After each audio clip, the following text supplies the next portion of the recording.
South কোরিয়ায় সচরাচর এই ধরনের গ্রিন হাউসগুলো দেখা যায়। বিশেষ করে যে সকল এলাকায় আম, ফসল চাষ করা হয়, যেন বৃষ্টি, বন্যা বা বিভিন্ন ধরনের সমস্যা থেকে সমাধান পাওয়ার জন্য এই গ্রিন হাউসগুলো তৈরি করা হয়। আর এই গ্রিন হাউসগুলো তৈরির জন্য বিশেষ করে স্টিল বা লোহার স্ট্রাকচার দেওয়া হয়। আপনি যদি এখান থেকে খেয়াল করছেন, খুবই চমৎকার। এর ফলে বৃষ্টি আসলে যে ফসলের ক্ষতি হয়, এই ক্ষতি থেকে তারা রক্ষা পায় এবং তারা স্বাভাবিকভাবে তাদের কার্যক্রমগুলো অব্যাহত রাখতে পারে। সো এই গ্রিন হাউসগুলো আমি যতটুকু সাউথ কোরিয়াতে ঘুরেছি, দেখেছি, আসলেই তাদের কৃষি খাতের দারুণ এক ভূমিকা রেখেছে এই ধরনের গ্রিন হাউসগুলো।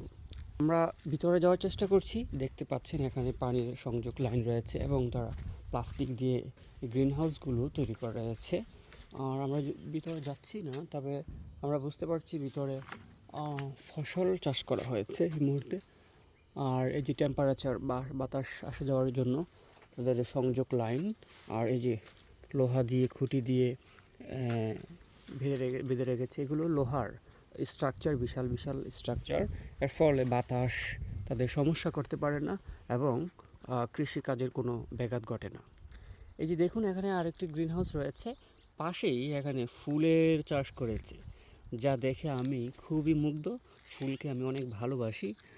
আর দেখুন, ফুলগুলো দেখতে খুবই চমৎকার। এই যে দেখুন, এখান থেকে বিশাল গ্রিন হাউস দেখতে পাচ্ছেন এবং সামনেও গ্রিন হাউস রয়েছে। আমি কেন এই ভিডিওটি তৈরি করছি?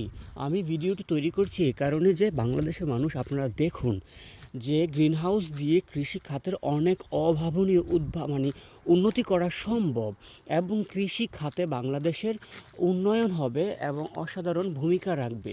এই গ্রিন হাউসের মধ্য দিয়ে আপনারা আপনাদের কৃষিকাজ স্বাভাবিকভাবে অব্যাহত রাখতে পারেন এবং কৃষি খাতের ভালো উন্নতির ভূমিকা রাখতে পারে এই ধরনের গ্রিন হাউসগুলো। আর বিশেষ করে সাউথ কোরিয়ার গ্রিন হাউসগুলোর অসাধারণ ভূমিকা রাখে তাদের কৃষি খাতের উন্নয়নের জন্য। আমার লক্ষ্য হচ্ছে, আমি কোরিয়া থেকে যে জ্ঞানগুলো অর্জন করছি, সেই জ্ঞানগুলো যেন বাংলাদেশের মানুষ দেখে, তা শেখে এবং তা বাস্তবায়ন করে। কারণ হাজারো লাখো কন্টেন্টের মাঝে আমি চাচ্ছি যে এমন কিছু ইনফরমেশন ভিডিও দেওয়ার জন্য মানুষকে, যেন পুরো জাতি, মানুষ, বিশেষ করে বাংলাদেশের মানুষ উপকৃত হয়। এই যে এখানে দেখতে পাচ্ছেন এরা ফসল ফলিয়েছে, তারপর পাশাপাশি এই যে আইল যেটা বলা হয়, এখানে তারা প্লাস্টিক দিয়েছে এবং ছিদ্র করে রেখেছে। সেই ছিদ্রর মধ্য দিয়ে তাদের ফল বা বীজগুলো তারা বের হয়ে আসবে। আশা করি আমার এই ভিডিওটি খুবই কার্যকর হবে, খুবই গুরুত্বপূর্ণ ভূমিকা রাখবে বাংলাদেশের কৃষিখাতের উন্নয়নের জন্য এবং এই গ্রিন হাউসগুলো তৈরি করতে আপনি উদ্বুদ্ধ হবেন। Thank you for watching this video. To see my videos. Green house বিষয়টি আপনি আশা করি বুঝতে পেরেছেন বা সরাসরি দেখতে পেরেছেন।